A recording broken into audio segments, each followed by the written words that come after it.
Welcome to another episode of The Lord's Delight. In this long series of prayers that we've been seeing, I think this will be the last episode. It's not that the prayers are done, but there are many more prayers in the Bible that I could keep talking about, but I just think we'll wrap up with this one. So today, the first part I'm going to talk about is Jonah's prayer. That is, the prayer Jonah prayed to God from inside the fish. It has its own chapter. It is Jonah chapter 2. If you see, he starts out the prayer saying, "In my distress, I called to the Lord." I can't even imagine what Jonah was going through. And this is a man who completely gave himself to the hands of the people traveling with him in the ship and told, "Please throw me in the sea.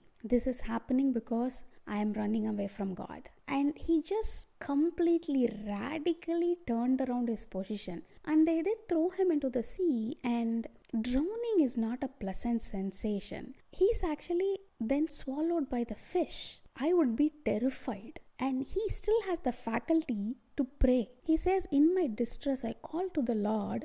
And even more amazing is, the next part says, "And he answered me. From the depths of the grave, I called for help."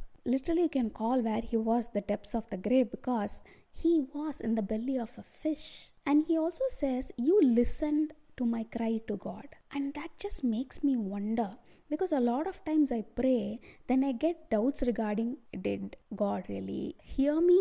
That surety Jonah has to such an extent that he says, "I called for help and he listened to my cry." He also understands that he is where he is because God has allowed it to happen. In verse 3, he says, "You hurled me into the deep, into the very heart of the seas, and the currents swirled about me.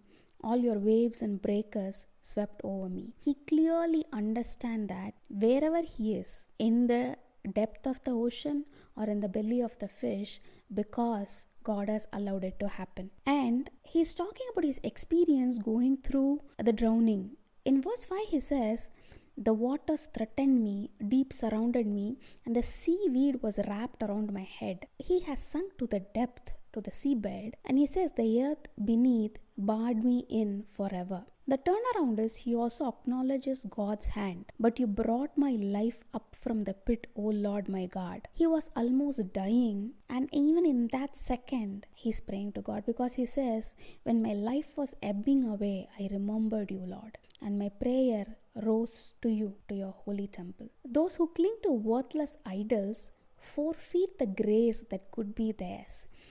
Again and again, I want to stress all these hidden gems and pearls in the Old Testament. We all think grace is a New Testament thing. It is not. Even the Old Testament people who had idea of the bigger picture understood God was a gracious God. Jonah is saying those who do not have Christ as their God, they are actually forfeiting the grace they could have. But then he goes on to contrast and he says, "But I, with a song of thanksgiving, will sacrifice to you." Remember, he is still in the belly of the fish. He is not out of it. Even from there, he's thanking God. Are we able to thank God for whatever we are praying for, even though we might not see a deliverance? We might be in the waiting place. Do we have that kind of faith, conviction to actually thank God for whatever we have prayed, even before receiving the deliverance or the miracle? And he says, Jonah, in the last part of verse 9,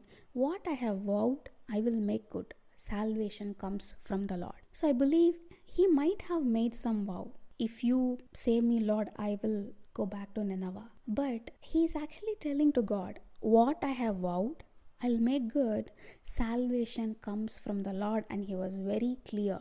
So whenever deliverance comes, whatever you're praying for arrives, it is not coincidence, it is not luck, it is not by mere chance. Salvation comes from the Lord. And after this prayer is where Lord commands the fish and it vomits Jonah onto dry land. So this kind of prayer about going through experience of death, almost or near death, he is able to talk about it and end this prayer even though he was not delivered yet by actually thanking God. I know Jonah is a very controversial character, but actually his character gives me hope and encouragement. He runs away from God, God gives a second chance, and during that second chance he completely falls at God's feet, and then he goes and tells the people of Nineveh. Then he gets mad when God saves them. Through all the shortcomings, God is so patient with him. He actually talks to Jonah about the reasoning behind the love he has for the people. And that gives me hope that even if I or you have Jonah season in our lives where we behave pettily or look at other people being saved and go, how can you do those to that wicked people? God is not a God who abandons us. He is faithful.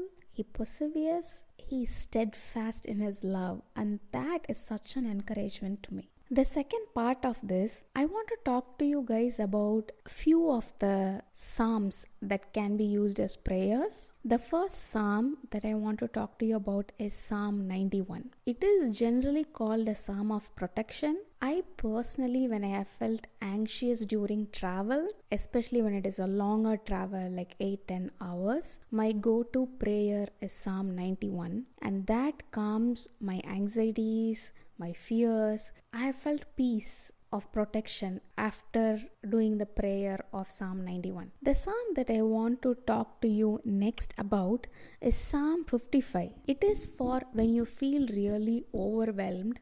This is a psalm that puts your thoughts right out when you're not able to vocalize in prayer to God. This is something that actually captures the essence when you're going through anguish or feeling very troubled. It even says things like, my thoughts trouble me. When you hear people talking about you and bring you down with words, this is a prayer that just reaches out to God when you're really overwhelmed. And when there is fear of death or feeling confused and feeling unprotected and feeling really overwhelmed by people's insults and oppositions, challenges that arise, not just from people who are against you, but also from close friends, like a betrayal.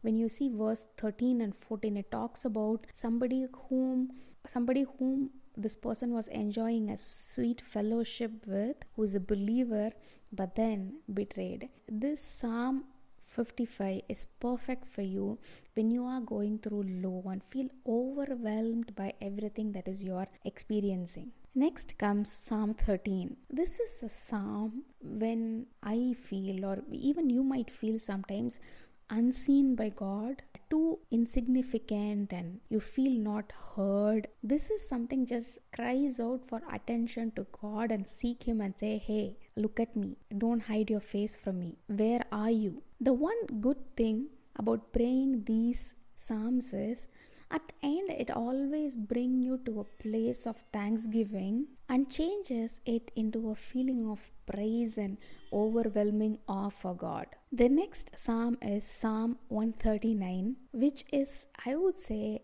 a psalm of assurance, because this conveys the fact that God knows you and me through and through. He knew us from even before we were formed, and it also convinces us that we are made for a purpose. He made us, created us.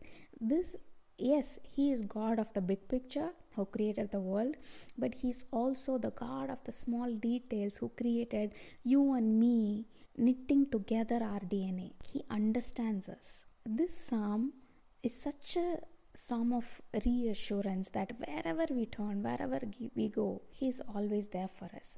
And the final psalm that I want to leave you guys with is a well-known psalm, Psalm 23, which lays out the fact that God is our good shepherd. It talks about him being in the position to care for us and how minutely he cares for our needs and brings us to a point of upliftment in our own lives. And no way or form that I'm going to say these are the prayers alone.